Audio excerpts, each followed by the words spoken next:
Shalom Sobat Apetra Ministry, kita berjumpa kembali di kesempatan hari ini.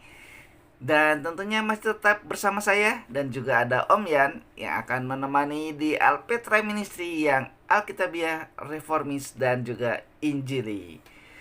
Sobat Apetra, hari ini kita mau bahas tentang sesuatu mempersiapkan diri kita dalam menjelang akhir zaman. Kita akan ambil tema kita berjaga-jaga dan tetap teguh. Dan sebagai dasar firman Tuhan kita, saya akan bacakan satu ayat yang sangat terkenal dari 1 Korintus 13 ayat 13. Demikian firman Tuhan, demikianlah tinggal ketiga hal ini, yaitu iman, pengharapan, dan kasih. Dan yang paling besar diantaranya ialah kasih. Nah, Sobat Apetra, kita mau mempersiapkan diri kita ya, supaya kuat dalam menghadapi kedatangan Tuhan yang kedua kali. Kita akan berjaga-jaga dan tetap teguh. Yang pertama, kita akan bahas tentang iman. Tentunya dalam konteks tema kita ya, menjadi dasar hidup yang berkenan di tengah badai, supaya kita tidak goyah menjelang akhir zaman ini. Om, sebetulnya iman yang bagaimana Om yang bisa kuat untuk menghadapi tantangan akhir zaman ini, Om? Iman yang kuat menghadapi tantangan akhir zaman tentu saja harus didasarkan kepada Kristus itu sendiri. Jadi iman kita kepada Kristus itu tidak berdiri di atas dasar yang hampa, tetapi di atas dasar firman Tuhan yang tertulis Perjanjian Lama dan Perjanjian Baru, dan didukung oleh kuasa Roh Kudus. Lalu Om, apa yang menjadi indikator keberhasilan iman, Om? Indikator keberhasilan iman Kristen itu pertama-tama tentu saja ada hidup baru di dalam Kristus yang karakteristiknya itu adalah kasih, seperti Kristus mengasihi kita. Tentu saja iman di dalam Kristus itu pertama-tama menghasilkan kehidupan baru. Dari orang yang percaya itu menjadi satu pribadi yang baru. Ya, seperti bayi baru lahir. Secara perlahan akan bertumbuh. Ya, ada yang cepat tumbuhnya, ada yang lambat tumbuhnya. Tetapi itu ada hidup baru yang sebenarnya berasal dari sorga, dari Roh Kudus. Itu sejak kita sungguh-sungguh menerima Tuhan Yesus sebagai juru selamat dan sebagai Tuhan. Om. Gitu.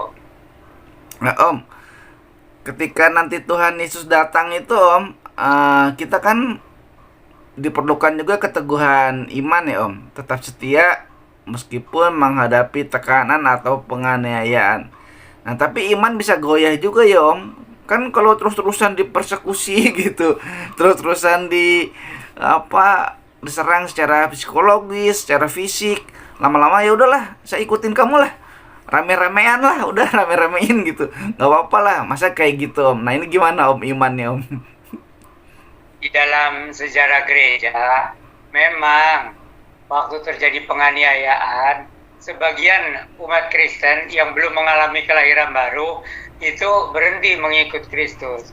Oh gitu, Om, ya. Tetapi kalau orang yang sudah mengalami keselamatan lahir baru di dalam Tuhan Yesus Kristus, itu akan dipeliharakan sampai akhir, asalkan tetap setia di dalam hal dia selalu bersandar kepada Tuhan Yesus Kristus.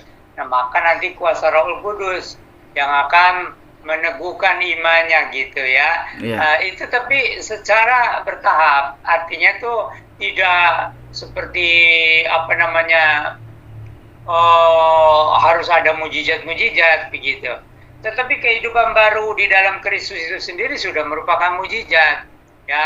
Seperti bayi lahir itu juga adalah anugerah Tuhan, tapi itu harus bertumbuh, ada yang cepat, ada yang lambat. Ya, Om.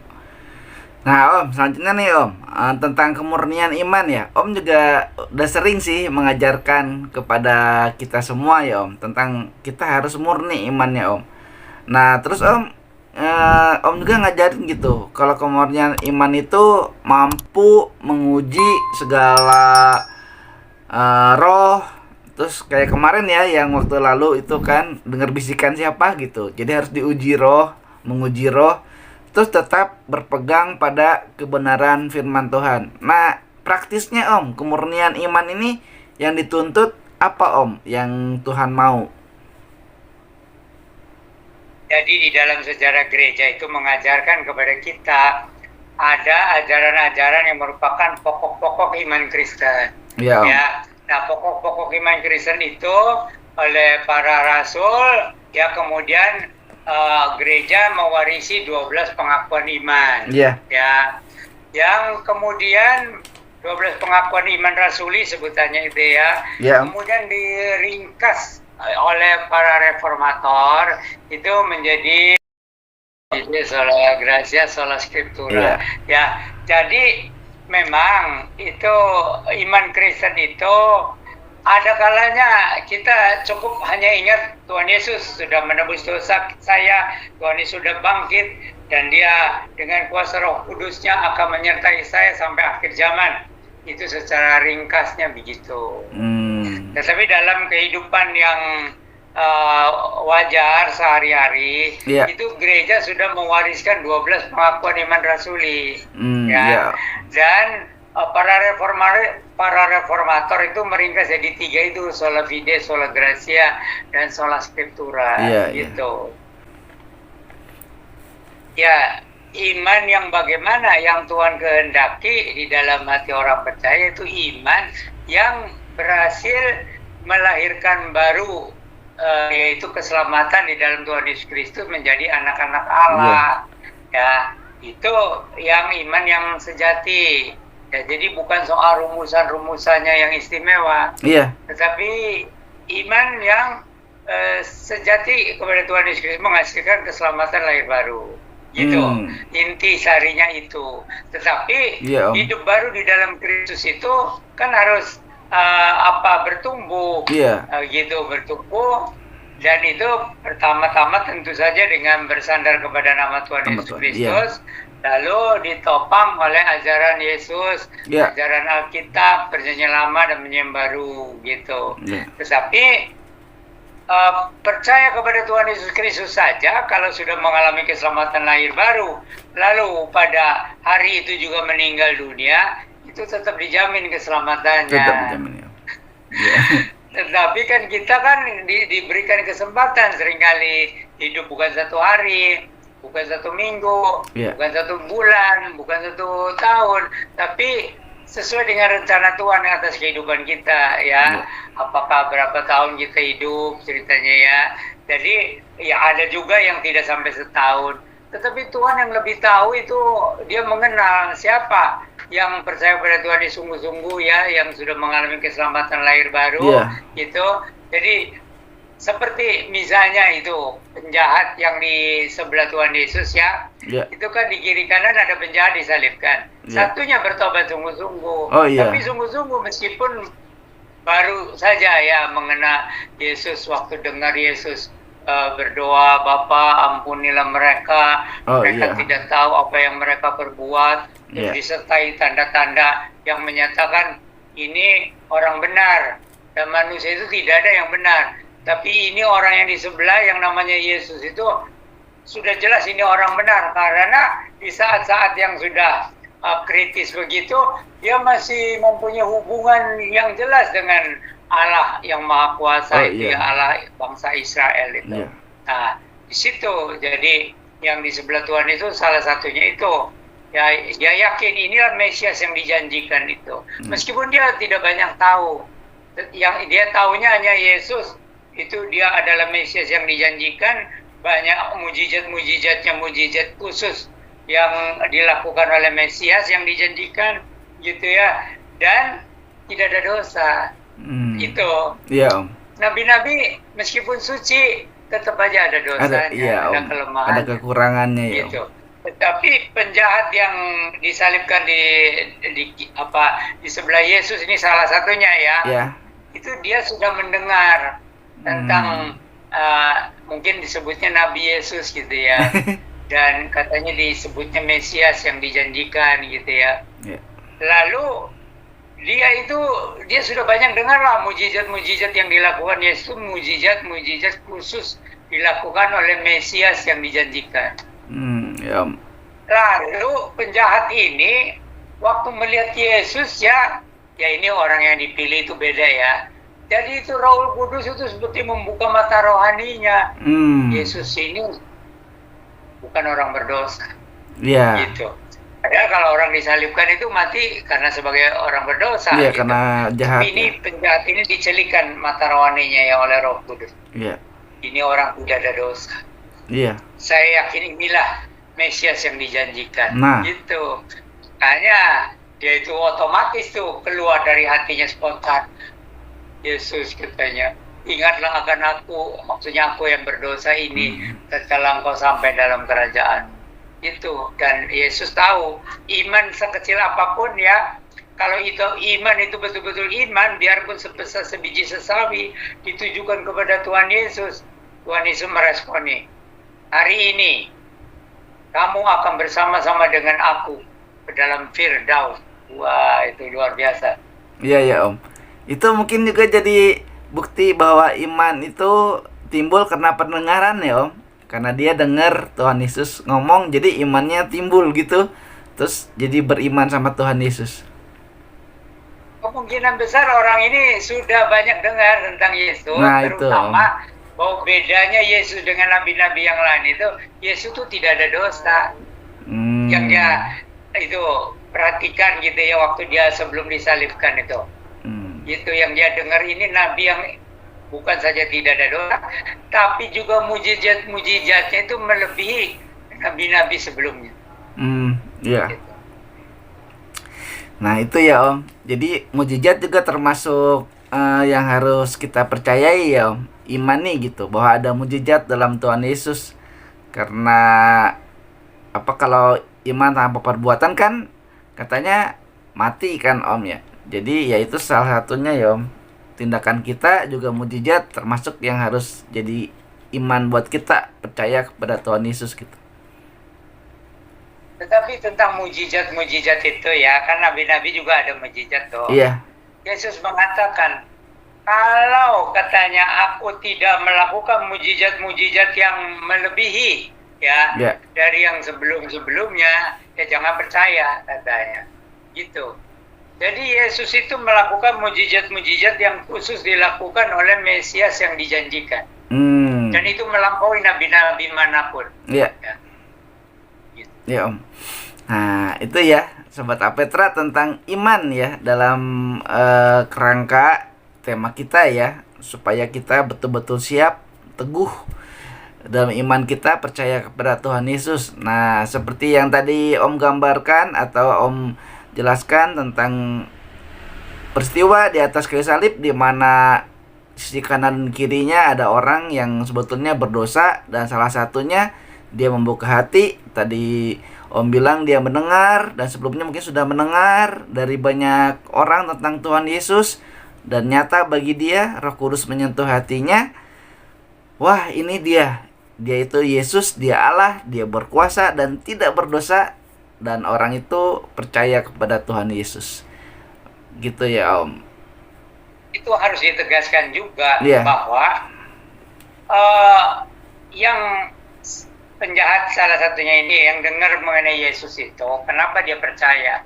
Pertama, tentu mujizat-mujizat Yesus itu melebihi nabi-nabi yang pernah ada. Yang kedua, ajaran Yesus itu melampaui ajaran nabi-nabi yang pernah ada. Ya kalau nabi-nabi kan ya kasihilah sesamamu manusia gitu ya. Tetapi Yesus ini ada lebihnya, kasihilah musuhmu. Itu doakan orang yang menganiaya kamu. Itu luar biasa. Dan ini salah satu penjahat ini yang bertobat itu dia sudah dengar. Dia sudah dengar, cuman karena dia mungkin pergaulan ya. Jadi ikut-ikut jahat gitu ya. Karena kebutuhan Om. Dia karena miskin gitu ya. Jadi dia terbawalah pergaulan yang gak benar. Tapi dia sepertinya dia sudah pernah dengar tentang Yesus. Ya, Om. bahwa ini dia Mesias yang dijanjikan. Mujizat-mujizatnya Ya. mujizat Mesias. Ajarannya ajaran Mesias. Jadi ini bukan sekedar nabi. Ya banyak orang Kristen itu kadang-kadang ya ya mujizat Yesus ya seperti nabi-nabi, melampaui mujizat-mujizat nabi-nabi yang pernah ada atau yang akan ada, gitu ya. Ya. Dan ajaran Yesus itu juga ya Hmm. melampaui etika-etika nabi-nabi yang sebelumnya atau juga sesudahnya, Ya. gitu. Nah, Yesus mengajarkan kasihilah musuhmu. Luar biasa. Nah. Doakanlah orang yang menganiaya kamu. Ya. Gitu. Nah, dan bukan itu saja.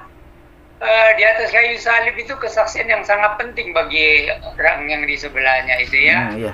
Bapa ampunilah mereka, karena Ya. mereka tidak tahu apa yang mereka perbuat. Ya. Itu dua orang yang disalibkan itu ya, dua-duanya mendengar, tetapi yang satu itu dikeraskan hatinya, ya mungkin karena ya udahlah saya kepalang sudah banyak dosa, ya udah aja saya tambahin aja dosa saya dengan mengejek ini Yesus yang disebut Mesias. Tapi yang satunya lagi dia juga orang berdosa, tapi dia pikir waktu dia pernah dengar tentang Yesus itu ya Mesias yang dijanjikan atau pernah dengar-dengar lah.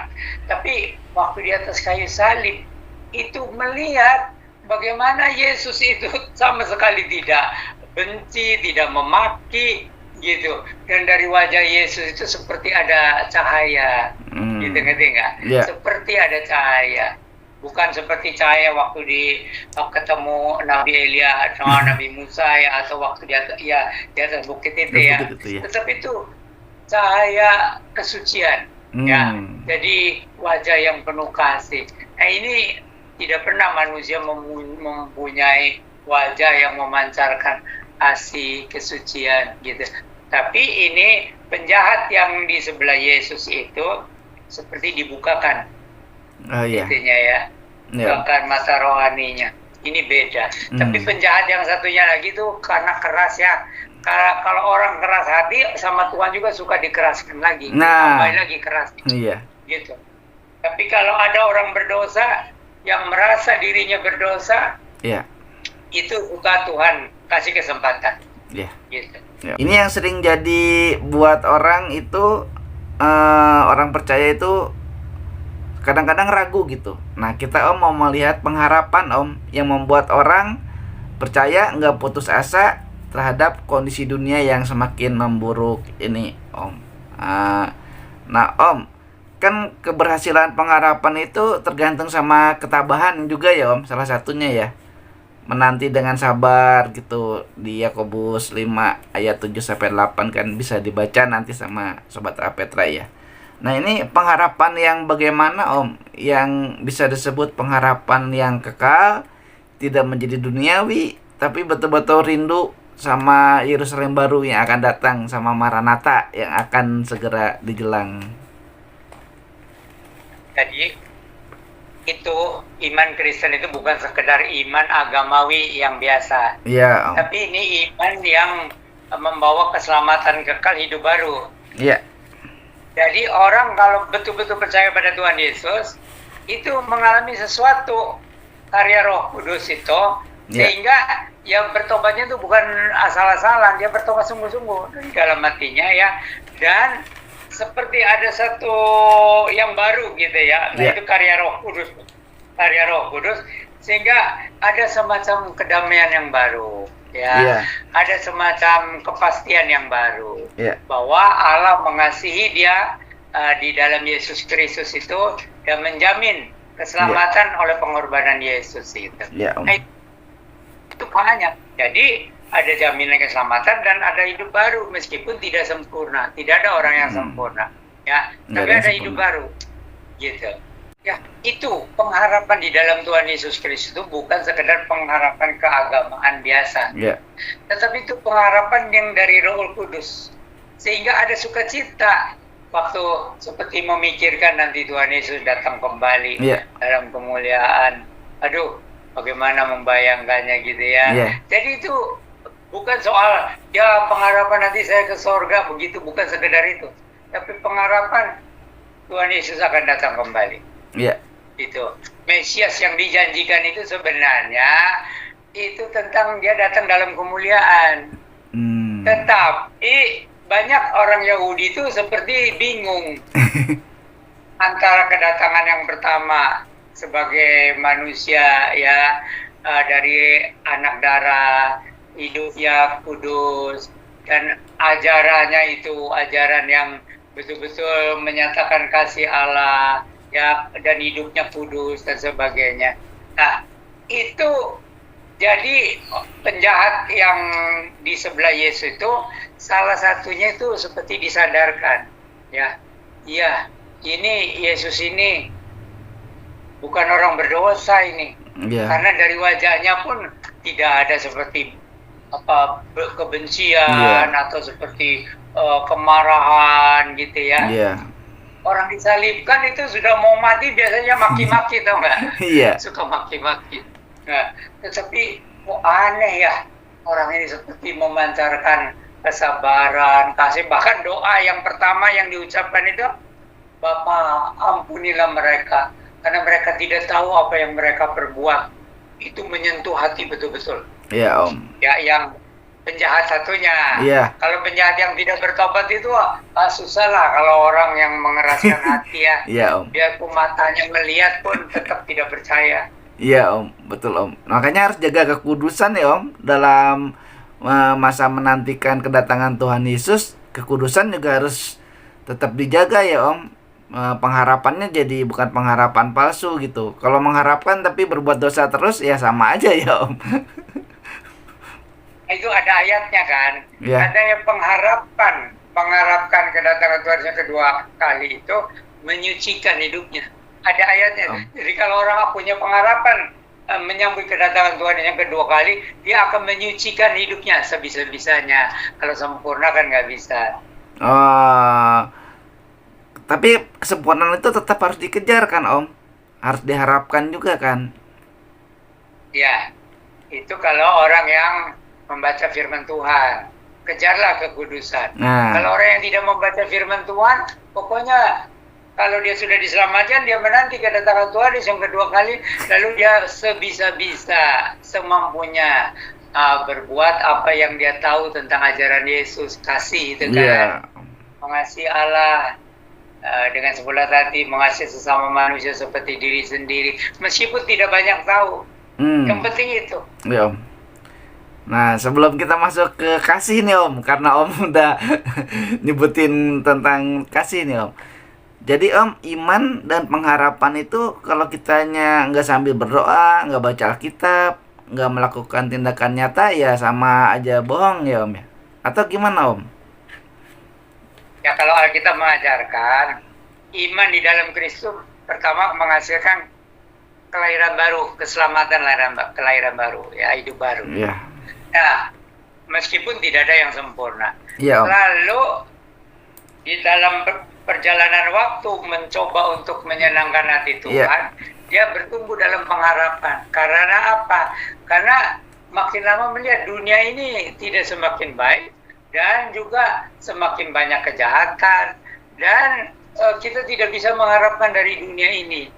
Meskipun kalau sebagai pemimpin-pemimpin tentu saja harus optimis ya, bahwa kita harus membangun masyarakat yang lebih baik, kita harus membangun negara yang lebih baik gitu. Tetapi bagi rakyat biasa ya gimana gitu ya, seperti dunia nggak ada harapan gitu. Yang dipikir tuh kan sekarang aja sudah banyak loh, kiamat sudah dekat gitu. Sekarang ini karena melihat kekacauan dan kejahatan yang makin bertambah-tambah. Betul, Om. Jadi itu penting bahwa kita jangan terlalu berharap kepada dunia ini, meskipun kita harus ikut membangun masyarakat ya, sekeliling kita. Kita harus ada kewajiban terhadap masyarakat di mana kita hidup. Gitu. Itu termasuk dalam pembahasan kita selanjutnya nih, Om, tentang kasih, Om. Ya mungkin dalam konteks tema kita kali ini, Om bisa jelasin filosofi salib itu, Om, di mana ada kasih kepada Allah secara vertikal dan secara horizontal kepada sesama. Ya, itu ada bapak-bapak gereja kali ya, Ya, yang menolong umat Kristen itu bahwa salib itu maknanya yang vertikal itu mengasihi Allah gitu ya, ya, dan yang horizontal itu mengasihi sesama manusia gitu. Ya bagus juga. Itu memang kan ajaran Kristen itu kan pokoknya itu dua itu, mengasihi Allah dengan sebulat hati ya, dan mengasihi sesama manusia seperti diri sendiri. ya. Nah, itu kalau kita mencoba mentaatinya, nanti Roh Kudus akan menolong supaya kita bertumbuh.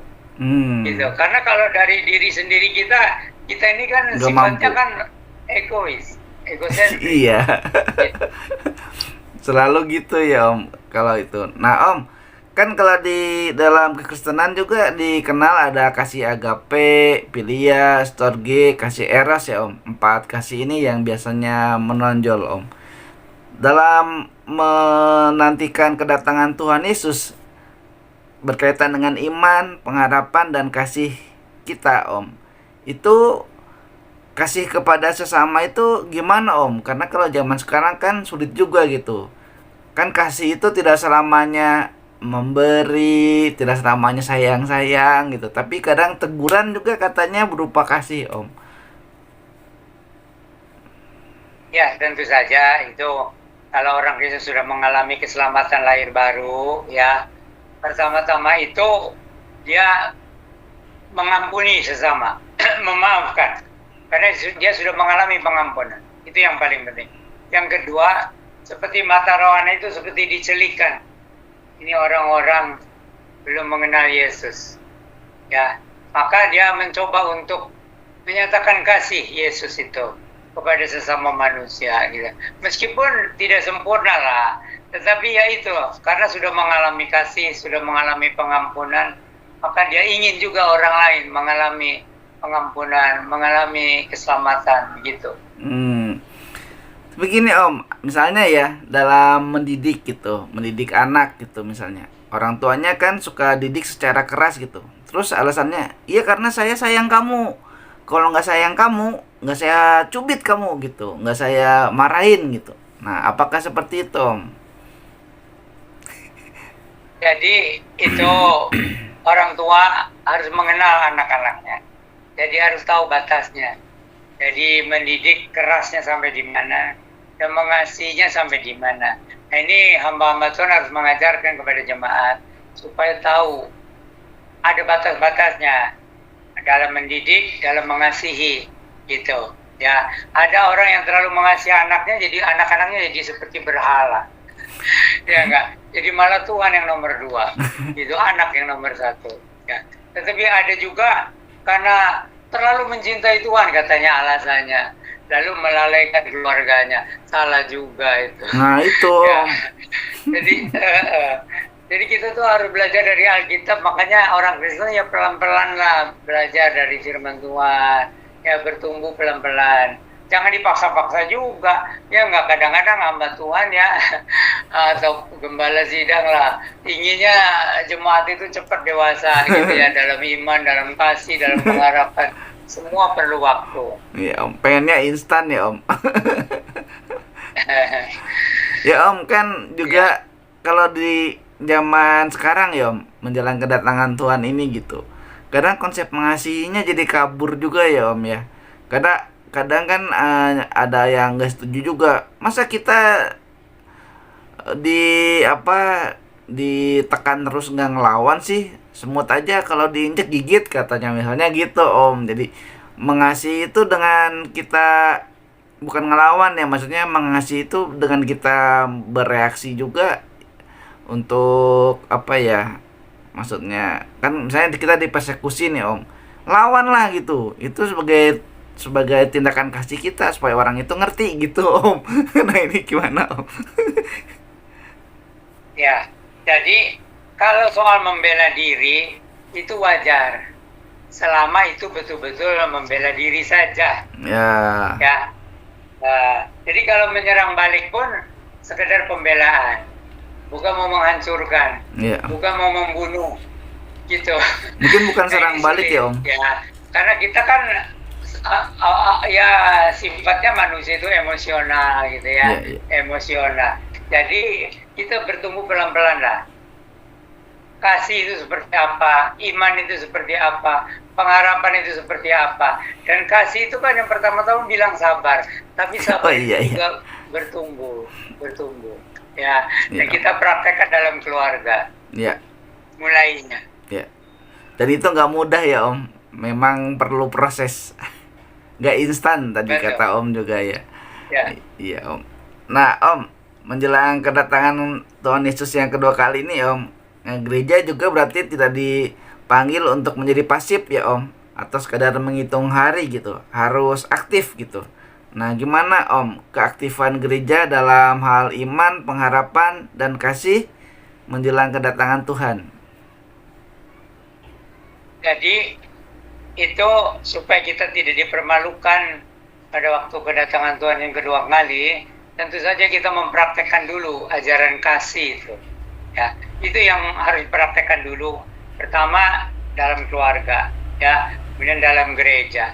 Nah, sesudah itu bagaimana kita sebisa mungkin ikut dalam pemberitaan Injil. Ya, tapi pemberitaan Injil itu harus didorong dengan kasih dan ketulusan dan hidup yang sudah diperbarui. Jadi jangan terlalu bersemangat sampai lupa untuk bertumbuh. Iya. Gitu ya, baik dalam iman dan dalam kasih, dalam pengharapan gitu ya. Ya memang ada jemaat yang sangat bersemangat tuh, ya, Tesalonika itu. Gitu terima Injil, mengalami keselamatan, langsung ya semangat sekali ikut memberitakan Injil. Bagus. Cuman untuk umat zaman sekarang kita tuh harus belajar untuk bertumbuh dulu lah. Kalau tidak bertumbuh dulu nanti jadi ejekan, jadi batu sandungan. Iya. Gitu. Yesus, tapi kamu nggak seperti Yesus. Nah, kan Gitu. jadi batu sandungan dah. Iya Om. Oke Om, wah ini penjelasan Om di kesempatan kali ini tentang bersiap-siap dalam iman yang teguh dalam rangka menanti kedatangan Tuhan Yesus sangat jelas sekali ya Om. Jadi saya juga melihat di sini bahwa Om itu memberikan kepada kita satu kelengkapan ya Sobat Apetra ya, supaya kita melalui iman kita diperlengkapi sebagai apa ya, kekuatan kita ya, kekuatan iman kita dan harapan kita itu menjadikan keselamatan dari Tuhan Yesus. Tadi contohnya sangat jelas, sangat detail dari peristiwa di atas kayu salib, orang yang bertobat saat sama-sama disalibkan dengan Tuhan Yesus, dan kita juga mau melakukan kasih, mendemonstrasikan karakter Kristus kepada dunia yang lagi sekarat ini ya Om ya. Tapi jangan jadi batu sandungan kata Om tadi. Yesus apaan gitu. Tapi kasihnya harus nyata gitu. Baik Om, menutup perjumpaan kita seperti biasa closing statement dari Om. Silakan Om. Jadi kita semua sebagai orang yang mengikut Tuhan Yesus ya, itu pertama-tama itu ya harus bukti ya ada hidup baru, keselamatan di dalam Tuhan Yesus. Lalu kalau sudah mengalami keselamatan, berjaga-jaga. Berjaga-jaga bukan saja supaya jangan kita jatuh dalam dosa, tapi juga berjaga-jaga Tuhan Yesus Kristus segera datang kembali dalam kemuliaan. Tidak terlalu lama lagi, saya yakin itu ya. Amin. Nah, sesudah itu bagaimana supaya kita tetap teguh dalam iman, dalam kasih, dalam pengharapan. Tentu saja disiplin soal saat teduh gitu ya, baca kita berdoa dan bersaksi gitu ya. Lalu jangan lupa untuk lihat tanda-tanda zaman gitu, bahwa ya meskipun kadang-kadang ya seperti biasa-biasa aja hidup ini, dunia ini, tapi coba kita berdoa Tuhan mencelikan mata kita bahwa tidak terlalu lama lagi Tuhan Yesus akan datang dalam kemuliaan gitu ya. Nah, lalu yang paling penting apa? Ya selain pengharapan, tentu saja iman kita ini harus dipupuk ya dengan saat teduh, berdoa dan baca firman, dan dalam pelayanan gitu ya. Dan juga kasih itu sangat dibutuhkan kasih. Sekarang ini kasih sudah menjadi tawar di mana-mana. Kasih manusia sudah menjadi tawar. Hanya di mulut, ya, senyum-senyum, tapi sebenarnya hatinya nggak senyum sih. Jadi orang Kristen harus belajar mengasihi dengan tulus, walaupun kita tidak sempurna. Ya. Gitu. Ya. Sambil menantikan kedatangan Tuhan Yesus yang kedua kali itu, bisa cepat, bisa lambat, itu bergantung pekabaran Injil sudah sampai mana. Sebenarnya kalau lihat pekabaran Injil sudah mencapai hampir semua bangsa dan suku, ya, bahasa dan kaum, ya mungkin tidak lama lagi, tidak lama lagi Tuhan Yesus datang kembali dalam kemuliaan. Banyak kesaksian tuh bahwa Tuhan Yesus yang seperti memberikan penglihatan ya. Oh iya. Gitu. Iya, sekarang ini makin banyak. Aku segera datang kembali gitu ya. Jadi sekarang ini makin banyak hamba-hamba Tuhan ya yang dekat sama Tuhan itu merasa diperingatkan, berjaga-jagalah. Itu. Aku segera datang kembali. Gitu. Ya, itu dia penjelasan dan penguatan bagi kita dalam iman, pengharapan, dan kasih kepada Tuhan Yesus menjelang kedatangannya di akhir zaman ini. Baik Om, terima kasih atas penjelasannya. Dan Sobat Apetra, jangan lupa cinta Tuhan, cinta keluarga, jaga kesehatan. Maranatha. Amin. Maranatha.